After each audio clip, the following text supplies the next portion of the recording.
नमो तस्य भगवतो अरहतो सम्मा सम्बुद्धस्स चरति विघ्नविचारिकं बहुजनहिताय बहुजनसुखाय लोकानुकम्पाय अत्ताय हिताय सुखाय धीवमनुස්සनाय मायिकेन मध्ये धियत्नातमिक्का देशित भिक्खवे धम्म अधिकरणं मच्चिकरणं पर्याय सोनकरणम् सतं सत्त्वव्यञ्जनं केवलं परिशुद्धं ब्रह्मचर्यं देशितम् एतेन शस्यवज्रेण भूतो ते जयमङ्गलम् सम्पदनं ददन्ते नायस्मिन् पटाभिमण्डले एकस्य कठिनधनस्य कलं नघन्ति सोलसे तस्मै जानमानेन कठिनस्य गुणबहुः दतव्यं कठिनं धनं भविष्यति महाफलम् एतेन शस्यवज्रेण भूतो ते जयमङ्गलम्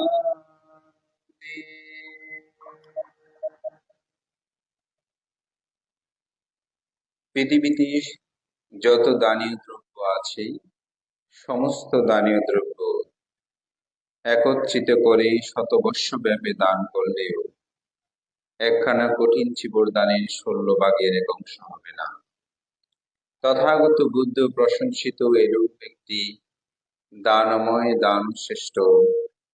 তথাগত বুদ্ধের ত্রিপিটকের বিনয়াকার অন্তরে অন্যতম শ্রেষ্ঠ দান, দানোত্তম শুভ কঠিন চিবর দান। ইতিহাস ঐতিহ্যে সমৃদ্ধ থেরোপাড়া আদর্শের পুনঃজাগরণের পীঠস্থান মহানন্দ সংগ্রাস বিহারের এ দানোত্তম শুভ কঠিন চিবর দান সভার পরমারাধ্য মাননীয় সভাপতি বর্ষিয়ান বরেণ্য সাংঘিক ব্যক্তিত্ব মহামান্য উপসংগ্রাস স্মৃতিধর পরম শ্রদ্ধেয় উপসংগ্রাজ ভদন্ত শিলানন্দ মহাতের মহোদয়, আজকের অনুষ্ঠানের প্রধান অতিথি বরেণ্য বর্ষিয়ান সাংঘিক ব্যক্তিত্ব ত্রিপিটক বিশারদ সদ্ধর্মবারিণী পরম শ্রদ্ধেয় প্রিয়দর্শী মহাতের মহোদয়, পরম শ্রদ্ধেয় জিনানন্দ মহাতের মহোদয়, পরম শ্রদ্ধেয় শাসন প্রিয় মহাতের মহোদয়, বিদর্শন শ্রদ্ধেয় বান্তি এবং আজকের বিশেষ ধর্মদেশক আমাদের তরুণ ভিক্ষু সংঘের আলোকিত সাংঘিক ব্যক্তিত্ব সুদেশক নন্দশ্রী ভিক্ষু প্রমুখ মাননীয় মহান সংঘ এবং এই প্রতিষ্ঠানের অন্যতম রূপকার আমার পরম আচার্য সদস্য পরম শ্রদ্ধেয় শাসন স্তম্ভ বিচিত্র ধর্মগতিক আজকের অনুষ্ঠানের উদ্বোধক বদন্ত পণ্ডিত ধর্মপ্রিয় মহাতের মহোদয় সহ সংঘের প্রতি বিনম্র চিত্তে শ্রদ্ধা অর্ঘ্য বন্দনা নিবেদন করছি। আপনাদের সকলের প্রতি মৈত্রী চিত্তে পুণ্যদান আশীর্বাদ এবং শুভ প্রবরণা পূর্ণিমার আশীর্বাদ ও শুভেচ্ছা জ্ঞাপন করছি। মহাকারণিক তথাগত বুদ্ধত্ব লাভের পর সারারাতে ঋষিপতন বেগধাবে পঞ্চবর্গীয় শিষ্যদের সাথে প্রথম বর্ষবাস সমাপন করার পরে তিনি একটি নির্দেশ প্রদান করেছেন। যেটি সঙ্গশক্তি পত্রিকার প্রতিটি জায়গায় প্রথম পাতায় এই কথাটা লেখা থাকত। এই কথার মধ্যেই যে বুদ্ধ ভিক্ষু সঙ্গদেরকে সমগ্র ধর্ম বিনয়ের কথা ব্যক্ত করেছেন, এটাই আমাকে ভাবিতে করেছে কিছুদিন পূর্বেই।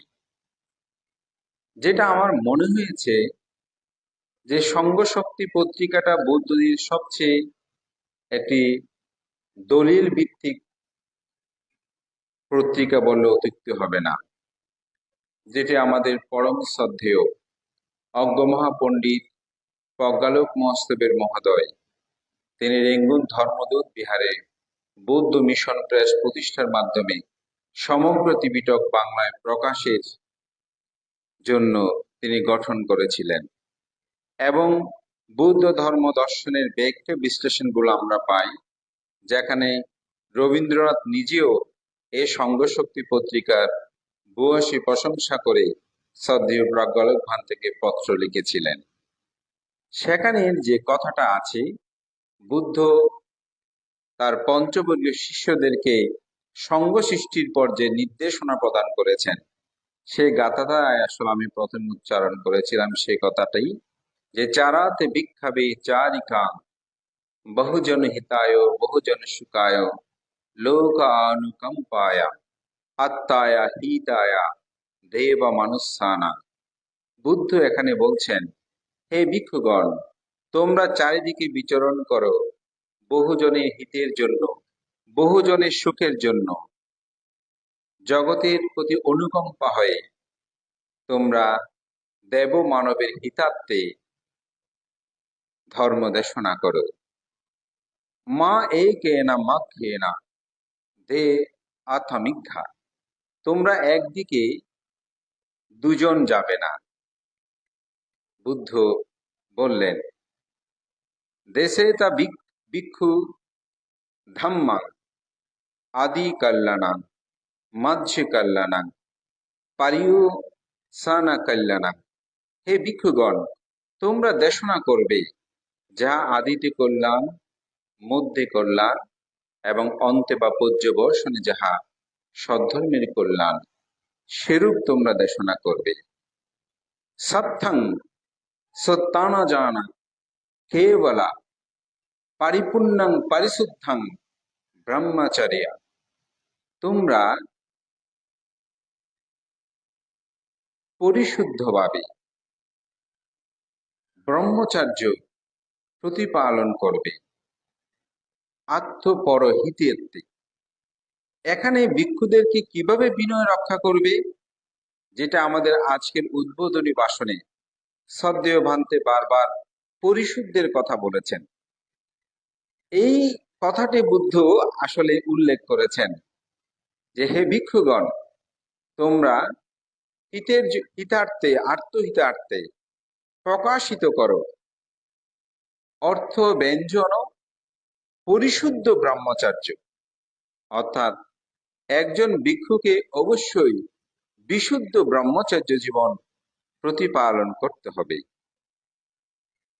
অপরকে দেশনা করার কথা বললেও যে আদি কল্যাণ, মধ্যে কল্যাণ, অন্তে কল্যাণ কি, আমরা অনেকেই এটা শুনেছি, কিন্তু আদি কল্যাণ কি, মধ্যে কল্যাণ কি, অন্তে কল্যাণ কি, এই বিষয়টাকে আমরা কখনো গভীরভাবে দেখেছি?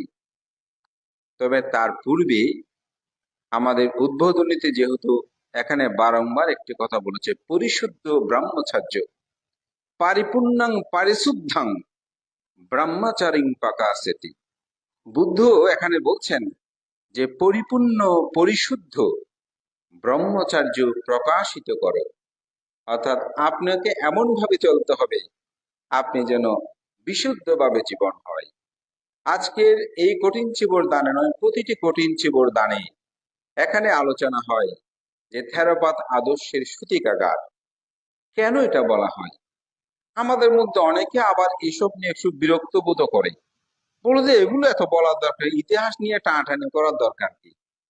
আসলে ইতিহাস যদি আপনি না জানেন তাহলে কিন্তু সামনে আপনি চলতে পারবেন না। ইতিহাসকে যদি আপনি মনে রাখেন, তাহলে সম্মুখ পানে যাওয়াটা আপনার সুগম হবে। কারণ পূর্বে আপনি কেমন ছিলেন সেটা যদি অন্তরে ধারণ করেন, তাহলে আপনার মধ্যে সামনে যাওয়ার দিকগুলো সুন্দর হয়। যেমন, যে মানুষ অর্থবিত্তে দীর্ণ ছিল, যখন তার অর্থবিত্ত প্রাচুর্য হলো, তখন যিনি তার অতীতকে ভুলে যায়, দেখবেন সে মানুষ খুব অহংকারী হবে, সে মানুষ দাম্ভিকপূর্ণ হবে এবং অচিরে তার পতনটাও ঘটবে। কিন্তু যে মানুষ অতীতকে মনে রাখে, সে মানুষ দেখবেন ওই অর্থবিত্ত প্রাচুর্য হলেও তিনি কিন্তু অহংকারী হবেন না, সেটা তার অন্তর্জগতে সেটা লালন করবেন। আমি এক দাতার কাছে গিয়েছিলাম, তিনি অনেক দান ধর্ম করেন। তো প্রাসঙ্গিকতা একবার একটা কাজে আমি গিয়েছি, তো উনি বলছেন, ভান্তে, আমি অতীতে ভিক্ষা করেছি, আমি আমার সন্তান মৃত্যুবরণ করেছে, যে সাবান দিয়ে ধুয়ে তাকে যে কবরে দেব, বা তার ছোট বাচ্চা যেহেতু দাহ কার্য করেনি, তাকে যে মাটি চাপা দেব বানতে, সেই 37 সাবান কেনার মতন আমার অর্থ ছিল না। তার অনেক দুঃখ বলল। আমি সেখান থেকে আস্তে আস্তে বলছি, ইনি আমৃত্যু অর্থের দুঃখ পাবে না। আমার সাথে যে ছিল তাকে বলছে, বলো যে ভান্তে কেন? আরে তিনি অতীতকে স্মরণ রেখেছেন। যিনি অতীতকে স্মরণ রেখে, তিনি কিন্তু বিপদগামী হয় না। তা আমাদের ইতিহাস, এখানে আমাদের ভিক্ষু সংঘরা আছে, আমি সংঘের প্রতি ক্ষমা চেয়ে বলছি, আমাদের অনেক তরুণ প্রজন্ম যখন আমাদের শ্রদ্ধেয় ভান্তেরা অতি ইতিহাসগুলো বলে, আমাদের মধ্যে দেখি অনেকটা বিরূপ, বলে যে এগুলো বলার দরকার কি? আসলে থেরবাদ বিশুদ্ধ সংঘর কথা যে আপনারা আজকে দেখছেন, অমুক অরহ তমুক ভিক্ষু শিলবান অমুক এমুক, এগুলোই গোড়াপত্তনটা হয়েছিল এই হাংসার গোনাতে। ভিক্ষুদের জীবনাচরণ ছিল নামমাত্র, লাউডি তান্ত্রিক পুরোহিত জীবনের ভাবেই তারা জীবনটাকে অতিবাহিত করত। এমন হয়েছে কি, 16 বছরে, 12 বছরে, 13 বছরে তারা ভিক্ষু হয়েছেন। পুণ্যচার ধর্মধারী চন্দ্রমোহন মস্তবীর, যিনি দ্বিতীয় সংঘরাজ, এই দ্বিতীয় সংঘরাজ, তিনি যখন কলকাতায় গিয়েছিলেন, তখন পল নামক একজন ব্রিটিশ কর্মকর্তার সিংহলি, তার সাথে কথোপকথনে তিনি জানতে পারলেন যে 20 বছরে ভিক্ষু হতে হয়। তখন তিনি বললেন, আমি তো 16 কি 18 বছর আমি ভিক্ষু হয়েছি, তাহলে তো আমার ভিক্ষু জীবন পরিশুদ্ধ হয়নি। তিনি পাতিমুখ্য পড়তে গিয়ে, বিনয় পড়তে গিয়ে এগুলো জানলেন। ঠিক 1864 সালের পূর্বে এই অবস্থা ছিল আমাদের। তখন তারা ঘটকালী থেকে শুরু করে অনেকগুলো বিনয়ের বহির্ভূত ছোট ছোট কিছু কর্ম তারা সম্পাদন করত, চাষবাস করত।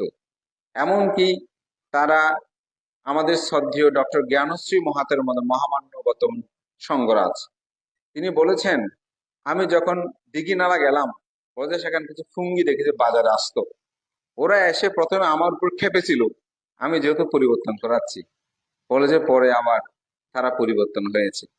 এইভাবে এগুলো ভান্তে সচক্ষে দেখেছেন এবং আমাকে ভান্তে এই কথাগুলো বলেছেন। এইভাবে সমাজের অবস্থা ছিল। আমাদের অর্থনৈতিক অবস্থা কিরকম ছিল? মহামণি পাহাড়তলি ছিল, বলা যায় শিক্ষা দিকে কিছুটা উন্নত, কিন্তু আমাদের বিশাল একটি জনগোষ্ঠী পিছিয়ে ছিল। আপনারা যারা উত্তরবঙ্গে গিয়েছেন, উত্তরবঙ্গের মধ্যে যখন যাদেরকে আমরা এখন নতুন বুদ্ধ বলছি, নিউ বুদ্ধিস্ট বলছি, তারা মধ্য বিভিন্ন কিছুতে তারা নিমজ্জিত। সেখান থেকে তাদেরকে পরিবর্তন করানোর চেষ্টা চলছে, কিছুটা হলেও আবার পিছিয়ে যাচ্ছে।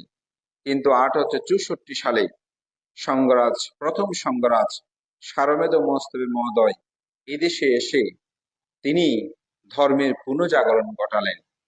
কারণ ধর্মীয় শিক্ষাবোধ যদি আপনার মধ্যে না থাকে, আপনি কিন্তু যতই অর্থবিত্ত প্রাচুর্যের মালিক হন, আপনি সেগুলো রক্ষা করতে পারবেন না। আমি তার একটা ছোট্ট উদাহরণ দিয়ে বলি। একটি জায়গায় বুদ্ধ মুক্তি দান করার জন্য ছেলেরা গিয়েছে, আমিও গিয়েছি তাদের সাথে। তো ওখান থেকে বুদ্ধ মুক্তি যখন আমরা দিতে যাচ্ছি, পাশে একজনে কাজ করছে। তো ছেলেটা আমাকে প্রশ্ন করছে, ভান্তে, আমরা তো এখানে একটা বড় বুদ্ধ মুক্তি দিতে এসেছি, কিন্তু এই পাশের মানুষটা খুব দরিদ্র। তো বুদ্ধ মুক্তির জন্য 40-50 হাজার টাকা খরচ না করে এই টাকাটা গুলো যদি এই মানুষকে দিতাম, মানতে বেশি পুণ্য হতো না? কারণ সে মানুষটা সেগুলো দিয়ে ব্যবসা বাণিজ্য করে, হাল চাষ করে কিছু একটা লাভ করতে পারতো। মানতে কোনটা বেশি পুণ্য হবে? আমি একটু চিন্তায় পড়লাম। কথাটা তার বাস্তবতার সাথে অবশ্যই ঠিক। সে অনেক অর্থবিত্তের। এখন বান্ধব বুদ্ধ মুক্তিটা শুধু বসে আছে। এখন এটা তো আর কিছু দেবে না, এটা আরো সয়ং এনে দিতে হবে, অমুক এনে দিতে হবে। বলতে তার চেয়ে টাকাটা দিলে বলতে ভালো হতো না? তো আমি তাকে বললাম, একজন মানুষ যদি আদর্শবান না হয়, তাকে আপনি যত টাকা দেবে দেন, তিনি সেই টাকাগুলো দিয়ে কোনো কিছু করতে পারবে না। যেমন সে প্রাণী হত্যা করে, চুরি করে, মদ খায়, মিথ্যা কথা বলে, বেবিচারি করে, এই লোকটাকে যদি এই 50 হাজার টাকাটা দেন, সে কয়দিন লাগবে?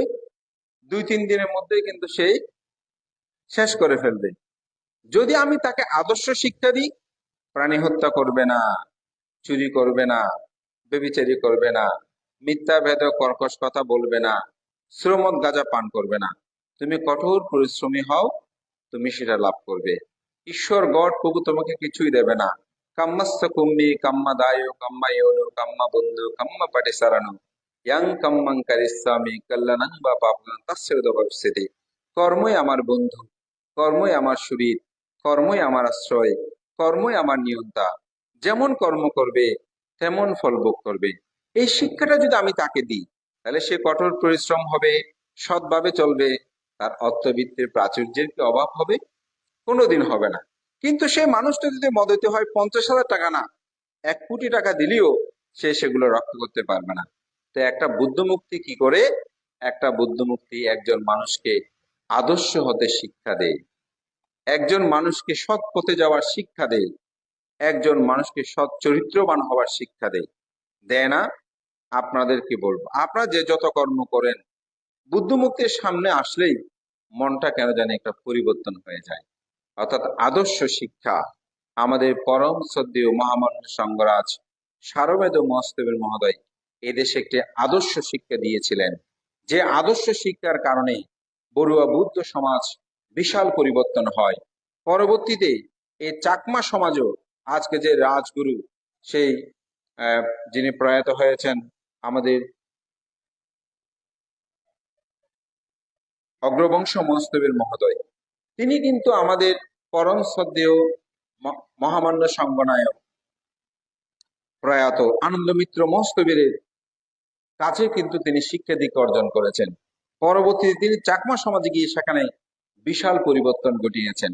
দিঘিনালা থেকে শুরু করে বর্তমানে পার্বত্য চট্টগ্রামে যেসব ভিক্ষু সংঘ নেতৃত্ব দিচ্ছেন, এগুলো বেশিরভাগ আমাদের পরম শ্রদ্ধেয় বর্তমান মহামান্য সংঘরাজ ভান্তের শিষ্য প্রশিষ্য সমৃদ্ধ। তাহলে সারমেদ মহস্তবীর যে ধর্মের বিজয়ের গাথা তিনি রোপণ করেছিলেন, সেটাই আজকে প্রকাশিত হয়েছে। আপনাদেরকে আরেকটু যদি বলি, কেউ এটাকে অস্বীকার করলে তাদেরকে একটা যুক্তি আমি বলব।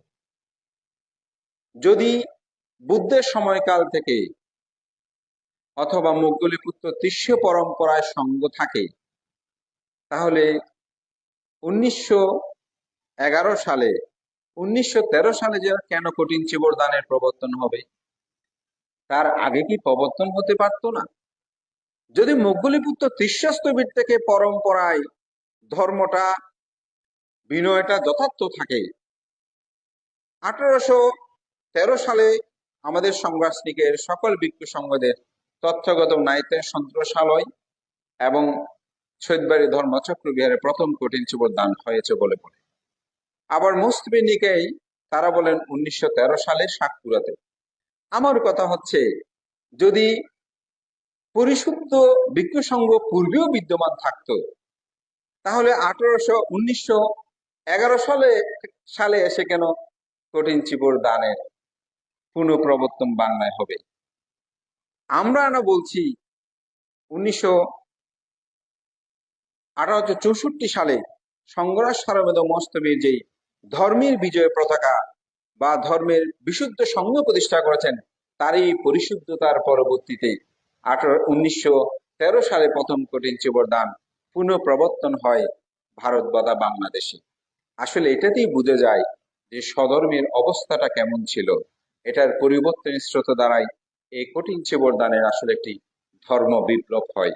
তো যেটা বুদ্ধ বলেছেন যে পারিশুদ্ধ ব্রহ্মচার্য, এই পরিশুদ্ধ ব্রহ্মচার্য আসলে তথাগত বুদ্ধ এই গাথাটাই সেটা উল্লেখ করেছেন এবং ভিক্ষু সংঘদেরকে সেটা নির্দেশনা প্রদান করেছেন।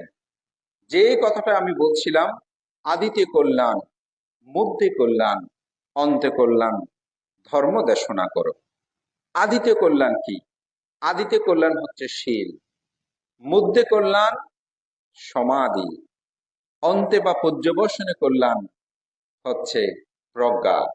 এই শীল সমাধি প্রজ্ঞা দেশনা করার জন্য বুদ্ধ আমাদেরকে নির্দেশ প্রদান করেছেন। আজকে যে এখানে চিত্তের কথা বলা হয়েছে, এই চিত্ত বিশুদ্ধ করো, এই চিত্ত পরিশুদ্ধ করো, এই চিত্তই হচ্ছে প্রধান, এই চিত্তই আমাদেরকে সুখ দেয়, এই চিত্তই আমাদেরকে দুঃখ দেয়। তো এই চিত্তটা আমি কিভাবে পরিশুদ্ধ করব? এই চিত্তটা আমি কিভাবে সুন্দর করব? এই চিত্তটাকে আমি কিভাবে বিশুদ্ধি রাখবো? এই চিত্তে বিমুক্তির মাধ্যমে, এই চিত্ত পরিশুদ্ধির মাধ্যমে আমি কিভাবে বিমুক্তি লাভ করব? এই চিত্তকে বিশুদ্ধি করতে হলে অবশ্যই আদি কল্যাণ, মধ্যে কল্যাণ, অন্তে কল্যাণ, এই বিষয়টা আমাদেরকে জানতে হবে। তো আদি কল্যাণ, মধ্যে কল্যাণ, অন্ত কল্যাণে আমরা বলেছি কি শীল সমাধি প্রজ্ঞা। এই শীল সমাধি প্রজ্ঞায় হচ্ছে আর্যাষ্টাঙ্গিক মার্গ। সম্যক দৃষ্টি, সম্যক সংকল্প, সম্যক বাক্য, সম্যক কর্মান্তর, সম্যক আজীব, সম্যক ব্যায়াম, সম্যক স্মৃতি, সম্যক সমাধি। এখানে শীলের অন্তর্গত কি? সম্যক বাক্য, সম্যক কর্মান্তর, সম্যক আজীব, এটা হচ্ছে আদি কল্যাণ। মধ্যে কল্যাণ সম্যক স্মৃতি, সম্যক সমাধি। অন্তে কল্যাণ সম্যক দৃষ্টি, সম্যক সংকল্প। এগুলো হচ্ছে কি অন্তে কল্যাণ, অর্থাৎ প্রজ্ঞা আমরা যাকে বলছি।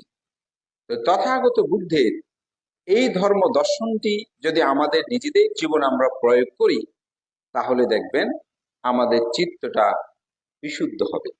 তো আমি আর্যাষ্টাঙ্গিক মার্গের ব্যাখ্যা দিয়েই আদি মধ্য অন্তে কল্যাণের কথাটা বলতে চাই। প্রথমে হচ্ছে সম্যক দৃষ্টি। সম্যক দৃষ্টিটা কি? দুঃখ আনা, দুঃখ সমুদয় আনা, দুঃখ নির্দয় আনা, দুঃখ নির্দগামিনী পাটিপাদায় আনা, আয়াং বিক্ষাবে সাম্মা দিচ্ছি। দুঃখ আছে, দুঃখের কারণ আছে, দুঃখ নিরুত আছে, দুঃখ নিরুদের উপায় আছে। দুঃখ কি? আমরা বুদ্ধের সামনে গিয়ে প্রার্থনা করি, আমার অর্থ চাই, বৃত্ত চাই, ধন সম্পদ চাই। এরকম অনেক মানুষ আছে। তো যাদের কাছে অর্থবিত্ত আছে তাদেরকে তো আর বিহের আসার দরকার নেই, বুদ্ধ ধর্ম পালন করারও দরকার নেই, কারণ সেগুলো তো তার কাছে আছে। যিনি শক্তিমান, যার অর্থবিত্ত টাকা গায়ে শক্তি আছে, তার তো ধর্ম করার দরকার নাই। এই জন্য অনেক মানুষকে যখন অষ্টশীল নিতে বলে, আমাদেরকে বলতে বর্তমান তো অমুক অষ্টশীল নিতে বলতেছি, বলতে এখন নেওয়ার দরকার কি, বৃদ্ধ হলে তখন নেব। এখানেও দেখবেন আমাদের ছেলেদের সংখ্যা, মেয়েদের সংখ্যা, তরুণদের, বিশেষ করে তরুণদের সংখ্যা কম, তরুণ ছেলে মেয়েদের সংখ্যা কম। কারণ তাদের ধারণা এখন বয়স হয় নাই, বয়োবৃদ্ধ হলে তখন করব। কারণ তার গায়ে তো এখন শক্তি আছে, ধর্ম করার দরকার। ধর্ম তো শক্তির জন্য, টাকা পয়সার জন্য, পুত্রের জন্য, কন্যার জন্য, এরকম আমাদের একটি মানসিকতা পোষণ করে। আসলে কিন্তু অর্থবিত্ত প্রাচুর্যের জন্যই বুদ্ধের ধর্ম নয়। ভান্তে কিসের জন্য বুদ্ধের ধর্ম? বুদ্ধের ধর্ম হচ্ছে, জগতে বুদ্ধ 8টি দুঃখের কথা বলেছেন। 4টি হচ্ছে চিত্ত প্রধান, আর 4টি হচ্ছে রূপ প্রধান, অর্থাৎ দেহ প্রধান, যেটাকে নাম রূপ বলেছে। একটা হচ্ছে চারটি নাম প্রধান, আর চারটে হচ্ছে রূপ প্রধান। রূপ প্রধান কি? জন্ম দুঃখ, জরা দুঃখ, বেয়াদি দুঃখ, মরণ দুঃখ। এই চারটি হচ্ছে রূপ প্রধান দুঃখ। আর নাম প্রধান অপ্রিয় সংযোগ দুঃখ, প্রিয় বিয়োগ দুঃখ, স্থিত বস্তু অলাভ দুঃখ, পঞ্চপাদান স্কন্ধ দুঃখ, যেগুলো চিত্তের মধ্যেই প্রধানত হয়ে উৎপন্ন হয়। এই চারটি দুঃখ নাই পৃথিবীতে এমন কোন মানুষ আছে? বলতে পারবেন? অরহত ছাড়া কেউ বলতে পারবে না আমার কাছে এই দুঃখগুলো নাই। যার কাছে টাকা আছে, অর্থ আছে, বিত্ত আছে, গায়ে শক্তি আছে, তার কাছেও এই দুঃখগুলো আছে। মূলত এই দুঃখগুলো থেকে মুক্ত হওয়ার জন্যই আপনি বুদ্ধের ধর্মটা প্রতিপালন করবেন। যেমন জরার দুঃখ আছে। আজকে আমাদের মহামান্য সংঘরাজ উপসংঘরাজ মানতে বলছে, জরা আমাকে দুঃখ দিচ্ছে, জরার কারণে আমাকে পিছু টানছে। আসলে জরা আমাকে দুঃখ দিচ্ছে না, যদি একটু গভীরে গিয়ে বলি, আমি আমাকে দুঃখ দিচ্ছি। এই জন্য কেশরী ধর্মানন্দ পান্তের একটি বিখ্যাত গ্রন্থ আছে, আপনিই দায়ী। দুঃখটা কিন্তু আপনিই পাচ্ছেন।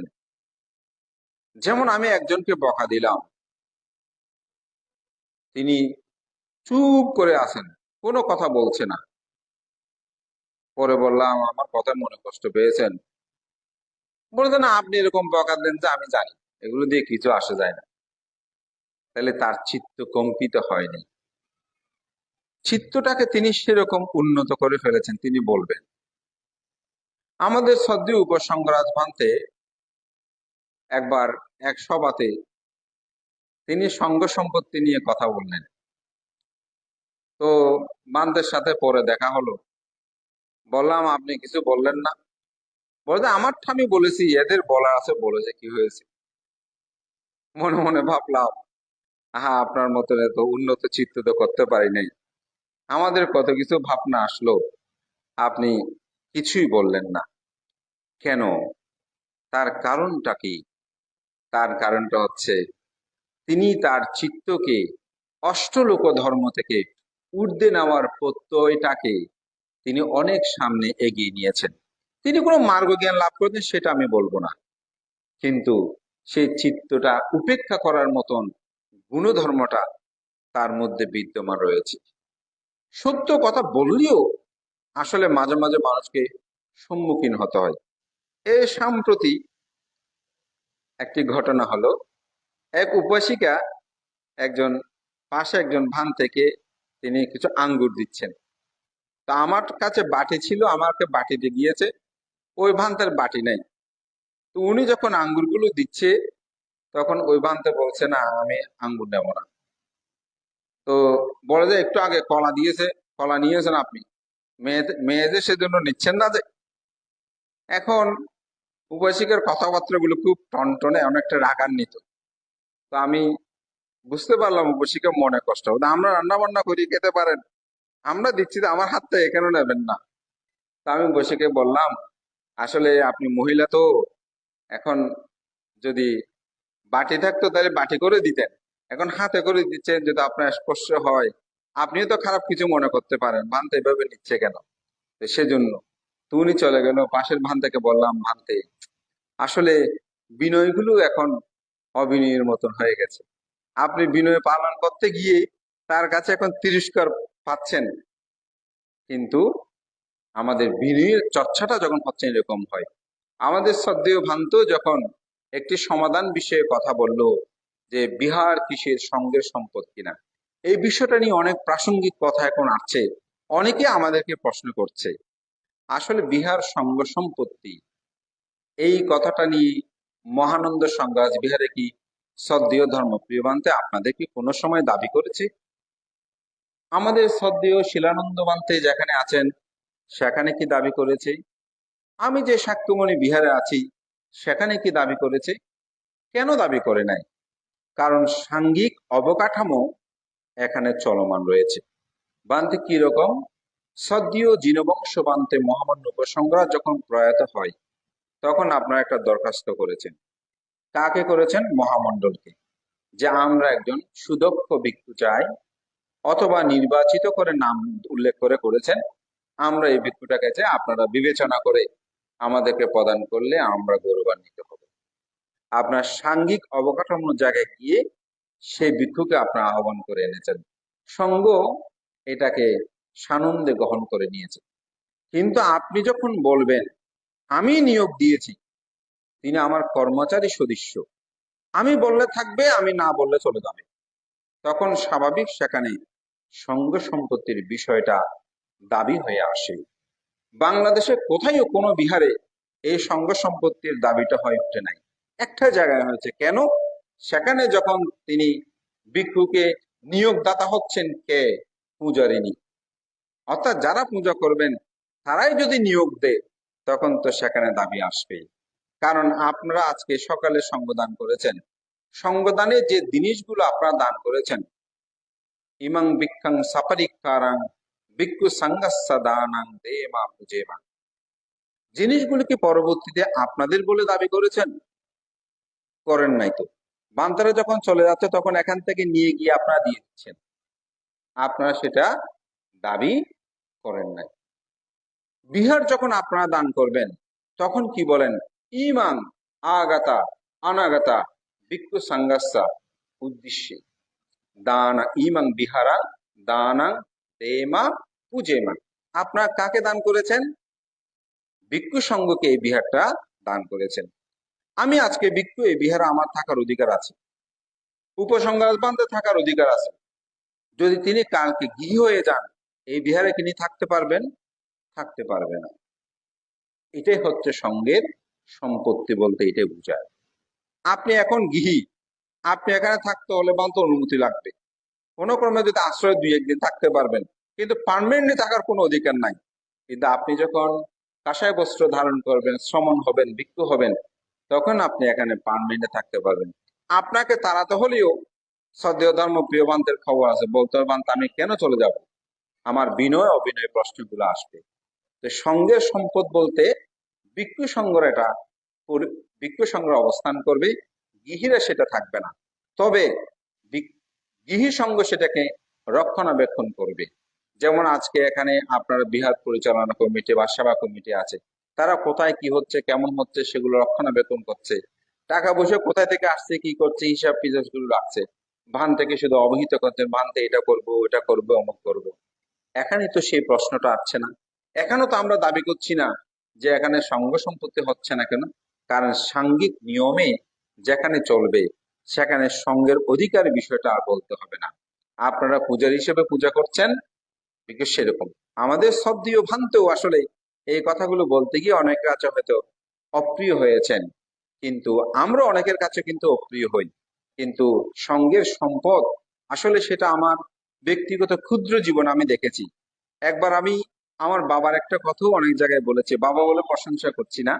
আমার বাবা বিহার কমিটির দীর্ঘদিন অর্থ সম্পাদক ছিলেন এবং ধর্মীয় সম্পাদক ছিলেন, পরবর্তীতে সভাপতিও ছিলেন।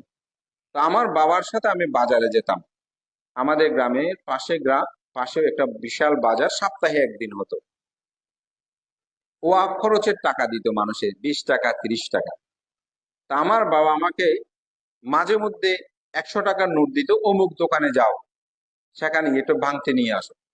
তো আমি দেখেছি যে একটু আগেই একজনের চাল ডাল বেচে আমার বাবাকে টাকা দিয়ে গেছে, বাংতি টাকা আমার বাবার কাছে আছে। তা আমি বললাম, আপনার কাছে এখন টাকা দিতে বাংতি আছে না? তাও যখন 9-10 উঠছি, একটু একটু কথা বলতে পারছি, অনেকটা সাহস করে বলতেছি। আমার বলতো, চুপ থাকো, তোমাকে যেটা বলি সেটা করো। তো যাই হোক, আমিও অনেকটা বিরক্ত হতাম, কারণ যার কাছে টাকা ভাঙতি যদি যেতাম, ওখানে অনেকক্ষণ দাঁড়িয়ে থাকতে হতো, তারপর ভাঙতি করে দিত। একদিন আমার বাবা আমাকে বললো, কেন ভাঙাই না জানো? আমি বললাম, কেন? বলে, আজকে ভাঙানোর জন্য মন চাই। বাবা একটা আলাদা পকেটে রাখতো, কাগজের খামে করে। বলে যে ভাঙানোর পরে, বলে যে বাড়িতে গিয়ে পূরণ করে দেব। আরেকদিন মনে হবে না, এখান থেকে টাকাগুলো একটু খরচ করে ফেলি, পরে দেব, বাড়িতে গিয়ে আর ওখানে পূরণ করে দেব না। তখন ইচ্ছা হবে যে হিসাব এই সেই করে একটা মিলিয়ে দিই, বলে যে এরকম যদি হয় আমার মহা পাপ হবে, আমার ছেলে মেয়েরও তোমরা কোনোদিন উন্নতি হতে পারবে না। আমার বাবা তখন বলেছে, সেই সময় আমি তো কি, আমি বললাম, বলছে আমিও চুপ, এত কিছু বুঝি নাই। পবিত্র ভিক্ষু জীবনে আসার পর আসলে উপলব্ধি করতে পারলাম যে সাংঘিক সম্পদ, এটা যদি কিঞ্চিত পরিমাণ কারো ঘরে ঢুকে কোনো ব্যক্তি আত্মসাৎ করে, তার অধপতন অনিবার্য। এটা নিয়ে যদি কেউ দান বাক্স মুখে চা খায়, এই খায় সে খায়, এগুলো করে, এগুলো কিন্তু আগুন সদৃশ্য। কেন বলুন তো? কারণ এই একটা টাকা দেওয়ার সময় আপনি কপালে ঠেকিয়ে তারপর দেন, কত শ্রদ্ধা একজন মানুষের অন্তর্জগতের মধ্যে বিদ্যমান থাকে। সুতরাং সেরূপ আপনাকে চিন্তা করে এ দানীয় সম্পদ ব্যবহার করত, গ্রহণ করত, সেরকম দৃষ্টি চিন্তা চেতনা আপনার মধ্যে থাকতে হবে। এই সঙ্গের সম্পদ যদি এগুলো গ্রহণ হয়, তাহলে তাদের অবশ্যই প্রথম অবিসম্ভাবী। তো আমাদের মহান পুণ্যপুরুষরা যখন এই কথাগুলো বলে, তখন অনেকের কাছে হয়তো খারাপ লাগে, কারণ আমরা তো অন্ধ, আমাদের মধ্যে সেই সম্যক দৃষ্টি নেই। তাই সম্যক দৃষ্টিতে যখন একজন মানুষের মধ্যে উৎপন্ন হবে যে জগতে দুঃখ আছে, এই দুঃখগুলো আসলে উপলব্ধি করতে হবে। চিত্তের যে কথা বলছিলাম, সেখানে চারটি হচ্ছে রূপ প্রধান এবং চারটি হচ্ছে চিত্ত প্রধান। তো রূপ প্রধান যে চারটি দুঃখ, জন্ম দুঃখ, জরা দুঃখ, ব্যাধি দুঃখ, মরণ দুঃখ, এই দুঃখগুলো আমরা সবাই দেখছি। অপ্রিয় সংযোগ দুঃখ, প্রিয় বিয়োগ দুঃখ, ইষ্টবস্তু অলাভ দুঃখ, পঞ্চপাদ স্কন্ধ দুঃখ, এই দুঃখগুলো আমরা দেখছি। আমাদের মধ্যে কোনো মানুষ বলতে পারবে না, ওই অরহৎ বলছিলাম চিত্তর উন্নত ব্যতীত আর সবাই বলবে আমাদের কাছে এই দুঃখ আছে। এই দুঃখের কারণ কি? এই দুঃখের কারণ হচ্ছে অবিদ্যা। ওই যে আমি যেমন বুঝি নাই ছোটবেলায়, বাবাকে বলছে এখান থেকে ভাঙতে করে নেন না, কিন্তু আমার বাবা গভীরভাবে বুঝেছিল না, এটা নিলে আমি অন্ধকারে নিমজ্জিত হতে পারি। তাই তিনি সেখান থেকে ভাঙতিটাও তিনি করেন নাই, কারণ তার কাছে বিদ্যা ছিল। আমার কাছে যখন সেই জ্ঞানটা উৎপন্ন হলো, তখন আমি বলেছি আমার বাবা এটি যথার্থ করেছেন, কারণ এটা সঙ্গীর সম্পদ। ঠিক অবিদ্যায় আমাদেরকে আচ্ছন্ন করে, এই অবিদ্যার মোহে তাড়িত হয়ে আমরা নাম যশ কীর্তি প্রতিপত্তি অষ্টলোক ধর্মে নিমজ্জিত হয়ে দুঃখকে দুঃখ আমরা মনে করি না। কিরকম সেদিনও দেশনায় বলেছি, চেরাগ বাতি যখন দেয় বর্ষাকালীন সময়ে, পোকগুলো উড়ে উড়ে পড়ে, দেখছে সেই আগুনের দাহে তার মৃত্যু হচ্ছে, ব্যথা পাচ্ছে, উড়ে উড়ে তবুও তার কাছে যায়। আমরাও ঠিক অনুরূপ, দুঃখগুলো আমাদেরকে সেভাবেই তাড়িত করে। এই অবিদ্যা হচ্ছে আমাদের দুঃখের মূল। তো অবিদ্যা হইতে সংস্কার, সংস্কার হইতে বিজ্ঞান, বিজ্ঞান হইতে নামরূপ, নামরূপ হতে সনাতন, সনাতন হতে স্পর্শ, স্পর্শ থেকে বেদনা, বেদনা হতে তৃষ্ণা, তৃষ্ণা হতে উপাদান, উপাদান হতে ভব, ভব হইতে জন্ম, জন্ম হইতে জরা ব্যাধি মৃত্যু। ওই যে দুঃখ, এখানেই আমরা নিমজ্জিত হচ্ছি। এই দুঃখ নিরোধ কিভাবে? নিরোধ, অবিদ্যা নিরোধ হলে সংস্কার নিরোধ, সংস্কার নিরোধ বিজ্ঞান নিরোধ, বিজ্ঞান নিরোধ নামরূপ নিরোধ, নামরূপ নিরোধ সনাতন নিরোধ, সনাতন নিরোধ স্পর্শ নিরোধ, স্পর্শ নিরোধ হলে উপাদান নিরোধ, উপাদান নিরোধ হলে ভব নিরোধ, ভব নিরোধ হলে জন্ম নিরোধ, জন্ম নিরোধ হলে জরা দুঃখ ব্যাধি মরণ নিরোধ। এখানেই তো দুঃখ মুক্তি। এই দুঃখ মুক্তির উপায়, এটা হচ্ছে সে আর্যাষ্টাঙ্গিক মার্গ। এই সম্পর্কে তার যথার্থ জ্ঞান, এটাকে বলা হয় সম্যক দৃষ্টি, সম্যক সংকল্প। এই সংকল্পকে তিন ভাগে ভাগ করা হয়েছে: নিষ্কর্ম সংকল্প, অবিহিংস সংকল্প, অব্যাপাদ সংকল্প। নিষ্কর্ম সংকল্প কি? রূপ, রস, শব্দ, গন্ধ, স্পর্শের কারণে আমাদের মধ্যে যে তৃষ্ণাটা উৎপন্ন হয়, এটাকে পরিত্যাগ করা। যেমন তথাগত গৌতম বুদ্ধ তার সিদ্ধার্থ জীবনে 29 বছর বয়সে তিনি যে অবিনিষ্ক্রমণ করেছিলেন, এটাকে বলা হয় নিষ্কর্ম সংকল্প। এই যে আপনারা অষ্টসীম নিয়েছেন, ভান্তের কাছে প্রার্থনা করেন না আগামীকাল পর্যন্ত আমি ব্রহ্মচর্য জীবন প্রতিপালন করব, এটা কিন্তু নিষ্কর্ম সংকল্প। অবিহিংসী সংকল্প অর্থাৎ অব্যাপাদ সংকল্প, আমি কাউকে হিংসা করব না, তার প্রতি মৈত্রী পোষণ করব,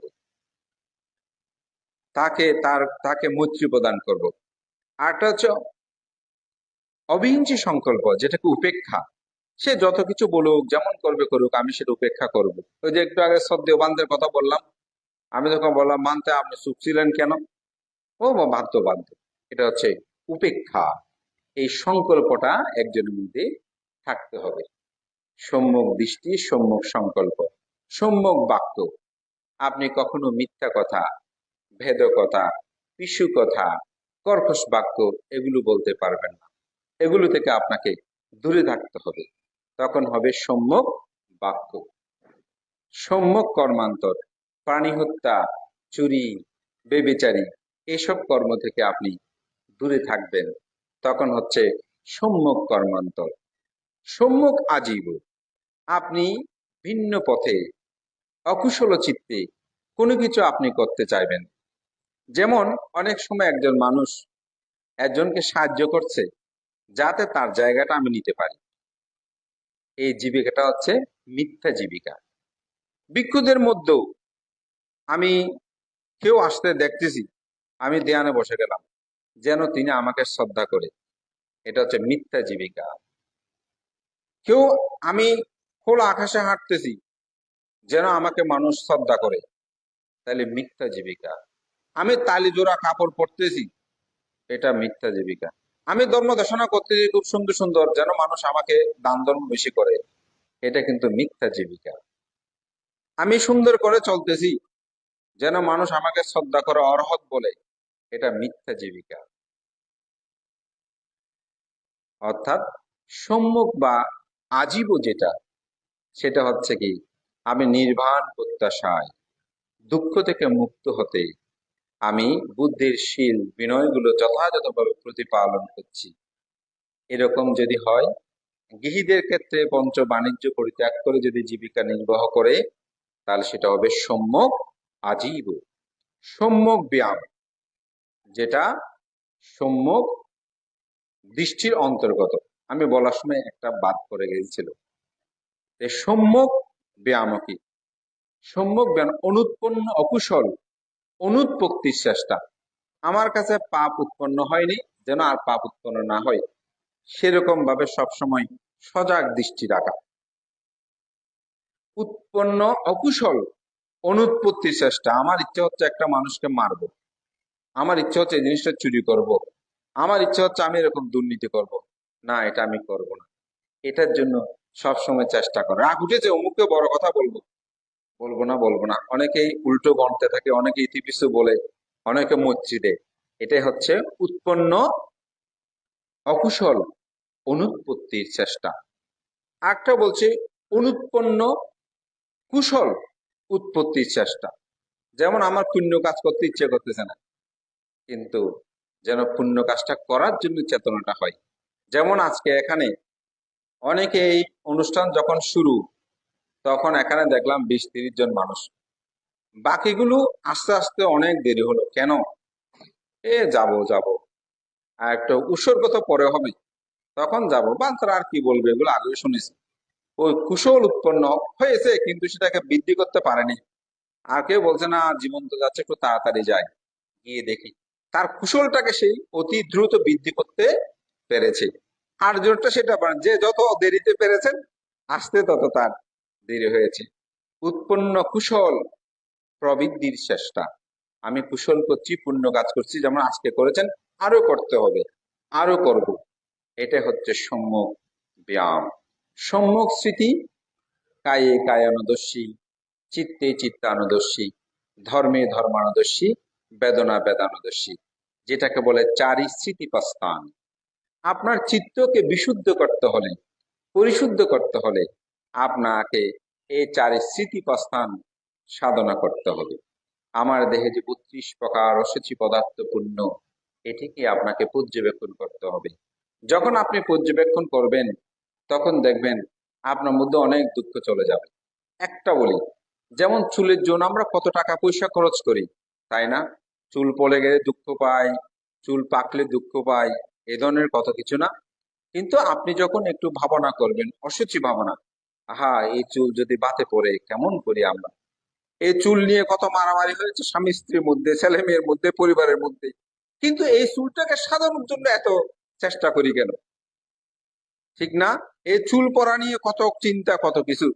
যখন আপনি স্মৃতি করবেন এই চুল কত দুর্গন্ধময়, এই নাক দিয়ে কত ধরনের কি বের হয়, এই মুখ দিয়ে কত দুর্গন্ধ বের হয়, এই কান দিয়ে কত ময়লা বের হয়, এই শরীর যদি দুই একদিন স্নান না করি তাহলে এই শরীরটির আশেপাশে যাওয়া যাবে না। এরকম যখন আপনি স্মৃতি করবেন, তখন রূপের প্রতি যে আকর্ষণ সেটা চলে যাবে। তখন রূপকে আর আপনি অভিনন্দন করবেন না। রূপকে অভিনন্দন না করলে আপনার মধ্যে দুঃখ উৎপন্ন হবে না। যেমন এই ফুলটা দেখছি খুব সুন্দর, নিতে ইচ্ছে করছে, এই ফুলটা ছিঁড়ে নি। যদি আপনি জানেন যে এই ফুলটা আগামীকাল হলে মলিন হয়ে যাবে, 2 দিন 3 দিন পরে এই ফুলটা ঝরে যাবে, তখন ফুলটার প্রতি আপনার আর আকর্ষণ উৎপন্ন হবে না। এই কাম ও আসক গুলো আপনাকে রমিত করবে। এই রূপ কায় দর্শন, চিত্তে প্রতিনিয়ত ভাবান্তর হয়। এই চিত্তকে যখন আপনি পর্যবেক্ষণ করবেন, এই চিত্তের মধ্যে যে বেদনা, সংজ্ঞা, সংস্কার, বিজ্ঞান, এই চিত্তের মধ্যে যে পঞ্চ নিবারণ, দশ সংযোজন এগুলো উৎপন্ন হয়, তার যে ধর্মতা, ধর্মানুদর্শী হন, তাহলে সেটাকে উপলব্ধি করতে পারবেন।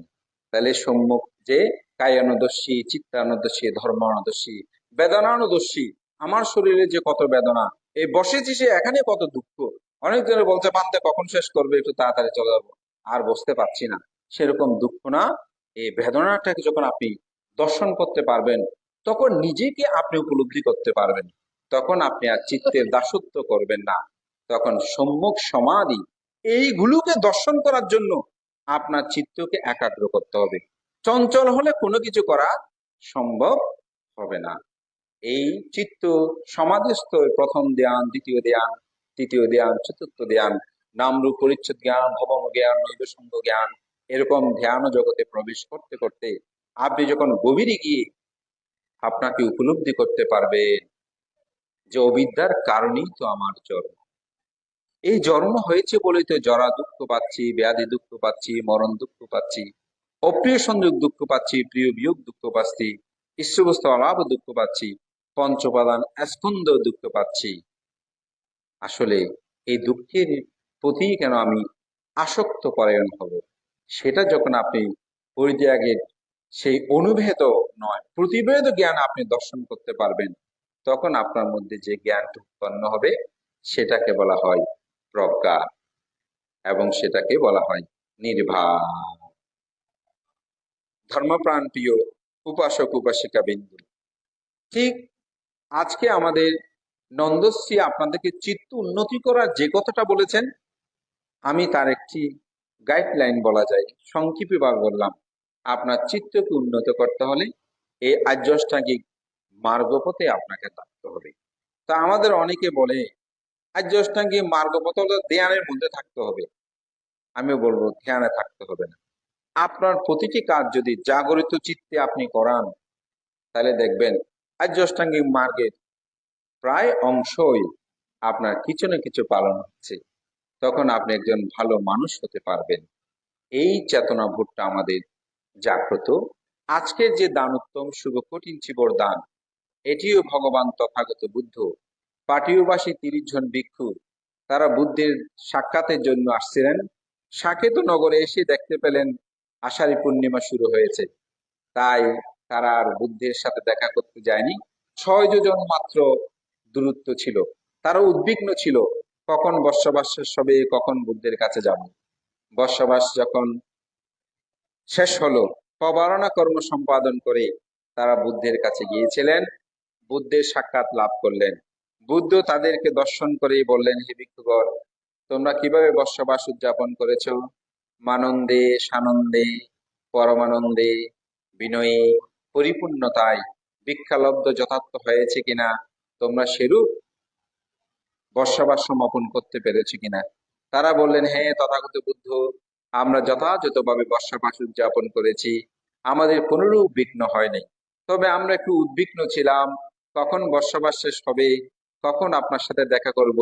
যেহেতু আপনাকে দেখার জন্য আমরা আসছিলাম, মাত্র 6 যোজন দূরেই আমাদের অবস্থান ছিল, তাই কখন শেষ হবে একটু উদ্বিগ্ন ছিলাম। বুদ্ধ তাদের পরিধেয় বস্ত্র দেখলেন, দেখলেন যে তারা এত দ্রুত এসেছে। সেখানে বৃষ্টিতে তারা যেহেতু কোনো বিহার পায়নি, বৃক্ষতলে তাদের বর্ষাবাসটি উদযাপন করেছে, তাই রৌদ্রের মধ্যে শুকিয়েছে, বৃষ্টিতে ভিজেছে, তাদের পরিধেয় বস্ত্রটা ছিল জীর্ণ শীর্ণ। বুদ্ধ সেটা দেখেই আইন প্রজ্ঞাপন করলেন, হে ভিক্ষুগণ, আমি আজ থেকে বিনয় প্রজ্ঞাপন করছি, যে ভিক্ষু সঙ্গ তথা যে ভিক্ষু ত্রৈমাসিক বর্ষব্রত যথাযথভাবে উদযাপন করবে, প্রবারণা কর্ম সম্পাদন করবে, সেই ভিক্ষু তিনি কঠিন চিবর আশ্রণ করতে পারবে। কোন দায়ক যদি চিবর দেয়, সেটি গ্রহণ করতে পারবেন, এবং পরবর্তীতে সেখানে এক একটি বিনয় প্রজ্ঞাপিত হয়ে এই কঠিন চিবর দান মহাসমারোহে তথাগত বুদ্ধের ধর্ম বিনয়ে মহাবর্গের সেই কঠিন স্কন্ধে চিবর স্কন্ধে আমরা তার বিস্তারিত ব্যাখ্যা দেখতে পাই। তো কঠিন চিবর দানের আনিসংস সম্পর্কে আপনারা সবাই সব প্রতি বছরই শুনছেন। তথাগত বুদ্ধ আইন প্রজ্ঞাপন করার পর সেই সহস্র পদ্মপুরীতে বসে তিনি তার 500 অরহৎ ভিক্ষু সঙ্গের মধ্যে প্রথম নাগিত স্থবিরকে বলতে বললে তিনি বলেছিলেন, কাঠিনা দানাং দাত্তওয়ানা সাঙ্গে গুণবারুত্থামে ইততিংস মহাকাব্যে না বিজা না বিদুগ্গতিন। বুদ্ধ ওকে বললেন, যে ভিক্ষু সঙ্গকে, যে আমি শিখি বুদ্ধের সময়কালে একখানা মাত্র কঠিন চিবর দান করে আমি 30 কল্প পর্যন্ত নরক দুর্গতিতে গমন করি নাই। বুদ্ধ নিজেই বললেন, আমি যখন সঞ্জয় মন হয়ে জন্মগ্রহণ করেছিলাম, সেই সময়ও আমি কঠিন চিবর দান করে দেবরাজ ইন্দ্র রাজ চক্রবর্তী রাজা এভাবে বহু জন্ম জন্মান্তর যে তিনি সুখ ভোগ করেছেন সেই কথাগুলো ব্যাখ্যা করেছেন।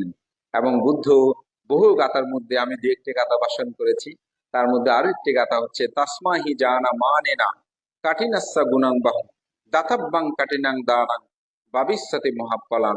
কঠিন চিবর দানের আনিসংস সম্পর্কে জেনে জীবনে যেন একবার হলে এই দান কর্মটা সম্পাদন করে। আসলে এই কঠিন চিবর দানের এত গুরুত্ব কেন? যদি একবার কঠিন চিবর দান করে, তাহলে কি আপনি আর নরকে গমন করবেন না, স্বর্গের মধ্যে থাকবেন? এখানে অঙ্গুত্তর নিকের 3 নিপাতে তথাগত বুদ্ধ 3টি সম্পদের কথা বলেছেন, 3টি বিপত্তির কথা বলেছেন। আপনারা যখন পরিত্রাণ সূত্র পাঠ করেন, প্রার্থনা করেন, তখন বলেন ভান্তে বিপাটি পাটি ভায়া সাব্বা সম্পত্তি সিদ্ধিয়া সাব্বা দুঃখা সাব্বা ভায়া সাব্বা রোগা সাব্বা অন্তরায়া সাব্বা উপাধ্যাওয়া। এই দুঃখগুলোর কথা আপনারা বলেন। কিন্তু বিপত্তি শব্দটা কি জানেন? বিপত্তি হচ্ছে 3 প্রকার। অঙ্গুত্তর নিকে বলছে শিল বিপত্তি, দৃষ্টি বিপত্তি, চিত্ত বিপত্তি। শিল বিপত্তি কি? যিনি প্রাণী হত্যা, চুরি, বেবিচারী কর্ম অর্থাৎ পঞ্চশীল ভঙ্গ করেন, তখন তার শিল বিপত্তি হয়। চিত্ত বিপত্তি, চিত্তের মধ্যে যখন লোভ দেশ মোহ যুক্ত থাকে, তখন চিত্ত বিপত্তি হয়। দৃষ্টি বিপত্তি, এটা একটু আমি ব্যাখ্যা করব, বাকি দুটো আপনারা সহজে বুঝেছেন। দৃষ্টি বিপত্তি কি? একটি বিষয় এখন খুব ঘটছে, অনেক মানুষ আত্মহত্যা করতেছে, এটা হচ্ছে দৃষ্টি বিপত্তি। বান্ধে কি রকম দৃষ্টি বিপত্তি? মনে করছে যে আমি যদি মরে যাই, এই এই দুঃখ থেকে আমি ক্ষান্ত হলাম, এই দুঃখ থেকে আমি মুক্ত হলাম, কিন্তু এটা হচ্ছে মহা দৃষ্টি বিপত্তি। আমি একটা উদাহরণ দিয়ে বলি। বুদ্ধ বলছেন যে কোনো মানুষ যদি সহস্র জনকে হত্যা করে, বহু পাপকর্ম করে, মৃত্যুর পরে নরকে গিয়ে তিনি কতদিন এই দুঃখ ভোগ করবে তার একটা নির্দিষ্ট সীমানা আছে। কিন্তু কোনো মানুষ যদি আত্মহত্যা করে, তাহলে সে কখন সেখান থেকে মুক্ত হবে তার কোনো হিসাব নাই। এজন্য যত দুঃখ আসবে আসুক, কোনো সময় আত্মহত্যা করবে না। আমাদের তরুণ প্রজন্মে এই যে বিশেষ করে পরীক্ষায় A+ পেয়েছে, গোল্ডেন A+, একটা ভালো স্কুলে কলেজে টিকতেছে না, সেজন্য সে সুইসাইড করলো। আপনাদেরকে যে আমরা ধর্ম শিক্ষার কথা বলি ছেলে মেয়েদেরকে, আপনারা অনেকে মনে করেন বাচ্চারা যাতে দান ধর্ম আরো বেশি পায় সেজন্য বিহারের ছেলে মেয়েদেরকে যেতে বলে ধর্মীয় শিক্ষা দিতে। আমাদের জন্য নয়। এই ছেলেটা যদি ধর্ম জ্ঞান থাকতো, তাহলে কিন্তু সেই কোনোদিন আত্মহত্যা করতে পারতো না। আমাকে একজন বলছে, ভান্তে আমি একটা বিপদে, আমি 2বার দড়ি হাতে নিয়েছি আত্মহত্যা করার জন্য, 2বার ফ্যানের দিকে তাকিয়েছি, গুজরে গুজরে কান্না করেছি, আত্মহত্যা করব, বাঁচার জন্য, আমার সম্মান রক্ষা করার জন্য কি করব। বর্ধমানতে হঠাৎ মনে পড়লো, আমি যদি বান্তারত দেশনায় বলে আমি যদি আত্মহত্যা করি, মহা অবস্থিত আমাকে নরকে জন্মান্ত থাকতে হবে। বর্ধমানতে এই কারণে আমি আর দড়িটা রেখে দিয়েছি। 1বার না 2বার নিয়েছি। বান্তে আমার সমস্যা এখন সমাধান হয়ে গেছে, আমি তো এখন ভালো আছি। তাহলে ধর্ম জ্ঞানটা যদি তার মধ্যে না থাকতো, তার পরিবার সংসার সব তো ধ্বংস হয়ে যেত। এই জন্য ছেলে মেয়েদেরকে যদি দেন, দুঃখ উৎপন্ন হলে সেটাও নিরুৎ হবে, সুখ উৎপন্ন হলে সেটাও নিরুৎ হবে। এই কথাটা কি বুঝেন? কথাটা খুব ছোট ছোট কথা। এটা যদি মানুষ গভীরভাবে বুঝতো, তাহলে মানুষ অস্থির হতো না। আপনি দুঃখ সুখ পাস করেছেন। আমি একটা ছোট্ট উদাহরণ দিয়ে বলি। এক উপাসিকা আসতে মিষ্টি নিয়ে বিহারে। ভান্তা আপনি আছেন? বান্ধে আমার সৌভাগ্য, আপনাকে কেমন করে পেলাম আজকে। ও কেন, কি উপাসিকা? বলতে মিষ্টি নিয়ে এসেছি, ছেলেটাও আছে। বলতে আমার ছেলে গোল্ডেন প্লাস পেয়েছে। ও একদম হাসি খুশি। আচ্ছা আচ্ছা, মানতে আপনি আসেন তো, একটু বসেন, আমি সয়েনটা তুলি। তো বুদ্ধকে সয়েন তোলে আসলো, এসে মিষ্টিটা গুছিয়ে দিল। বলতে মানতে খুব সুখবর। বন্দনা করে মাথা তুলতে তো বলতেছে, মানতে একটু আশীর্বাদ করবেন, আমার ছেলে যেন চিটাং কলেজে ঠিক। তাহলে দেখেন, একটু আগে ওনার কি প্রসন্ন সুখ, কিন্তু আমাকে বন্দনা করে ওই যে আবার কামনা করলো চিটাং কলেজে কেন টিকে, সাথে সাথে সুখটা চলে গেছে। তাহলে দুঃখ উৎপন্ন হয়েছে। চট্টগ্রাম কলেজে যখন আবার টিকবে, তখন আবার দুঃখ, ছেলে ঠিক মতো গোল্ডেন প্লাস নিয়ে পাশ করতে পারে কিনা। তাহলে সুখ যাহা উৎপন্ন হয় তাহাও ক্ষয়শীল, দুঃখ যাহা উৎপন্ন হয় তাহাও ক্ষয়শীল। এই একটা সত্য যখন আপনি জানবেন, কেউ বকা দিলে, বকা দিয়েছে এটাও চলে যাবে, সুনাম করেছে সেটাও চলে যাবে, তিনি তার চিত্তকে বিব্রত করবে না। আমাদের অধ্যক্ষ জ্যোৎস্না বিকাশ বাবু, শহীদবাড়ি কেন্দ্রীয় ধর্মচক্র বিহারের প্রাক্তন অধ্যক্ষ, যা কার্য শ্রাবক হিসেবে খ্যাত, ভগবান চন্দ্র মহস্তবীরের এক জন্ম জয়ন্তী অনুষ্ঠানে সম্পর্কে তিনি লিখেছেন, আমি সেই মহাপুরুষের সম্মুখে ছিলাম। অনেকে এসে তাকে বিভিন্ন উপটোকন দিচ্ছেন, পূজা দিচ্ছেন, বন্দনা করছেন, বহু অর্ঘ্য তাকে নিবেদন করছেন, কিন্তু দেখলাম তিনি সেগুলোতে কোনো কম্পিত নয়। এগুলো যেন স্বাভাবিক কোন উপকরণ তাকে দিচ্ছে। বেশি হলে তিনি একটু স্পর্শ করছেন, কে কোথায় নিয়ে যাচ্ছে সেদিকে তার কোনো ভ্রুক্ষেপ নাই। এটা হচ্ছে চিত্তের স্থিরতা। ঠিক এই জন্য সম্মুখ মিথ্যা দৃষ্টির মধ্যে পড়ে এরকম অনেকে আত্মহত্যা করে। আমাদের আরো কিছু মিথ্যা দৃষ্টি আছে। আমরা বুদ্ধের শরণ গ্রহণ করি, ধর্মের শরণ গ্রহণ করি, সঙ্গের শরণ গ্রহণ করি, আবার পথে যেতে যেতে যেখানে প্রাণী হত্যা হয় সেই জায়গায় আমরা টাকা দিই। সেই জায়গায় আমরা কি করি? টাকা দিই। ঈশ্বর, গড, অলৌকিক একটি সত্তা, যাকে আমি দেখে, সে আমাকে চালায়, খাওয়ায়, পড়ায়, সে আমাকে নিয়ন্ত্রণ করে, তার বাবার আশীর্বাদে আমি চলি। এরকম করে বুদ্ধের ছবি আছে, পাশে সেরকম ছবি আছে, দেবদেবীর অনেক ছবি আছে। তা আমি স্মরণ নিলাম বুদ্ধের ধর্মের সঙ্গে, কিন্তু পাশে আরেকটাকে 8 জনের স্মরণ নিলাম। তা আমার স্মরণ হলো, আমি কি ত্রিরত্নের স্মরণে থাকতে পারলাম? বন্দনার সময় আমি কি করলাম? নাতি মে সারানাং আয়াং, বুদ্ধ মে সারানাং বরাং, এতে না শাস্তা বাজ্যে না, ও তুমি জয় মঙ্গল। বুদ্ধ ছাড়া আমার অন্য কোনো স্মরণ নাই। নাতি মে সারানাং আয়াং, বুদ্ধ মে সারানাং বরাং, বুদ্ধই আমার একমাত্র শরণ। নাতি মে সারানাং আয়াং, ধাম্ম মে সারানাং বরাং, নাতি মে সারানাং, সাঙ্গ মে সারানাং বরাং। বুদ্ধ ধর্ম সঙ্গ ছাড়া আমার অন্য কোনো স্মরণ নাই। কিন্তু পরক্ষণে তাবিজ, টোনস, এই সেই আমরা ধরতেছি। তা আমার স্মরণ ঠিক থাকলো? ঠিক থাকলো না। তো যেহেতু আপনার স্মরণ ঠিক নাই, আপনি কিভাবে যথাযথভাবে বুদ্ধ ধর্ম দর্শনের আনিশংস আপনি লাভ করতে পারবেন? আসলে আমরা এমন একটি পরিবেশ আছে, পারপার্শ্বিক বিষয়ের সাথে সামঞ্জস্য রেখে যদি বুদ্ধ ধর্মকে চিন্তা করেন, তাহলে আপনি বুদ্ধ ধর্মটাকে উপলব্ধি করতে পারবেন না। বুদ্ধ ধর্মের মূল বিষয়টা হচ্ছে কি? বুদ্ধ যেটা বলেছেন, আদি কল্যাণ, মধ্যে কল্যাণ, অন্তে কল্যাণ। এই চতুরার্য সত্য আর্য অষ্টাঙ্গিক মার্গ হচ্ছে বুদ্ধের ধর্ম। এই ধর্মের মধ্যে যদি আপনি বিদ্যমান থাকেন, আপনাকে কোনো বিপদ স্পর্শ করতে পারবে না। আমাদের অনেক মানুষ এখন মাঝে মধ্যে আমরা যখন ফাঙ্গে যায় দেখি বুদ্ধের ছবি দিয়েছে, সেখানে আরো বিভিন্ন পূজা করছে। আমাদের পূর্ব আচার্যরা এই যে শিবলী পূজা এবং নবরত্ন পরিত্রাণ, এগুলো কেন সৃষ্টি করেছেন? এখান থেকে ফিরে আসার জন্য। আমরা কিছু ফিরে আসলেও আবার অতীতের দিকে আমরা ফিরে যাচ্ছি। আমাদের বুদ্ধ ধর্ম সঙ্গের প্রকৃত স্মরণ আমাদের মধ্যে থাকছে না।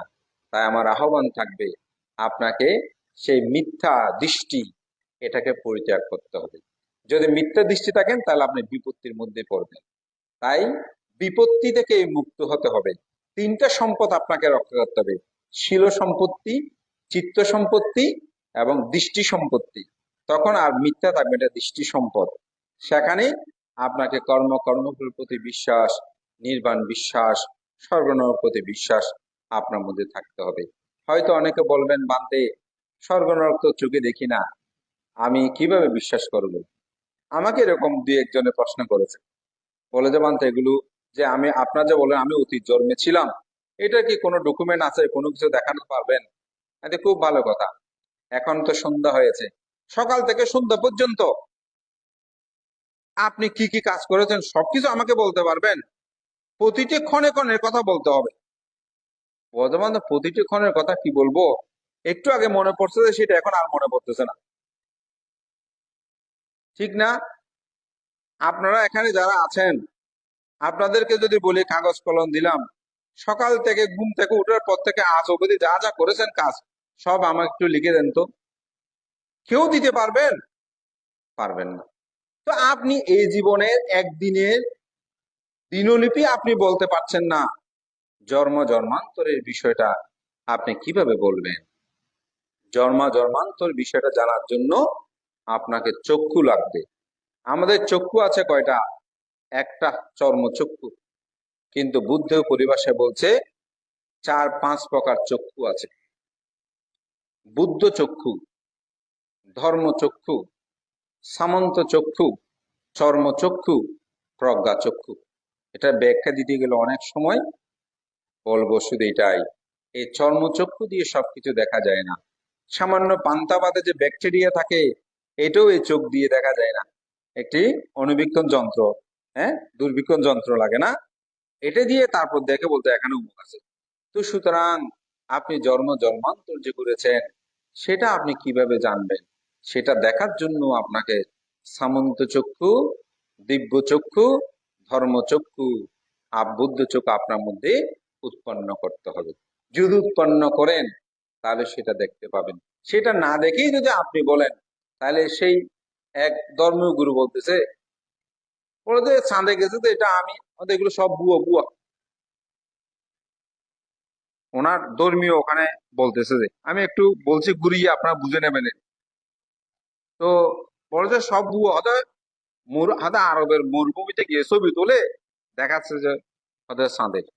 এখন আপনি যদি তাকে সারাদিনও বুঝান, চাঁদের মধ্যে যে নীল এমস্টন ওনারা গিয়েছেন, চাঁদের মধ্যে যে যায়, তাকে আপনি বুঝাতে, সেই কারণ জন্ম অন্ধকে আপনি সারাদিন বুঝালেও বুঝাতে পারবেন না। কারণ সে মনে করবে যে মরুভূমি থেকে ছবি তুলে পাঠাচ্ছে, যে আসলে চাঁদে অমুক ছাড়া আর কেউ সেখানে চাঁদে যেতে পারে না। তা আমাদের মধ্যে কেউ যদি এরকম বলে, এই স্বর্গনরক, আমরা সারাদিন বললেও সেটা হবে না। কারণ বুদ্ধ একাই স্বর্গে যায়নি, বুদ্ধের বহু শিষ্য সেখানেই গিয়েছেন। সেটার তথ্য প্রমাণ বুদ্ধের সময়ও বিরাজমান ছিল। তো সেই কারণে আমাদেরকে সম্যক দৃষ্টি সম্পন্ন হতে হবে। শীল সমাধি প্রজ্ঞা এই চর্চা যখন আমাদের মধ্যে অন্তরে আমরা যথাযথভাবে লালন করব, প্রতিপালন করব, তবেই আমরা সত্যকে জানতে পারবো, প্রকৃত নিরেখে আমাদের জীবনকে প্রতিপালিত করতে পারবো। মহান সঙ্গের প্রতি বন্দনা।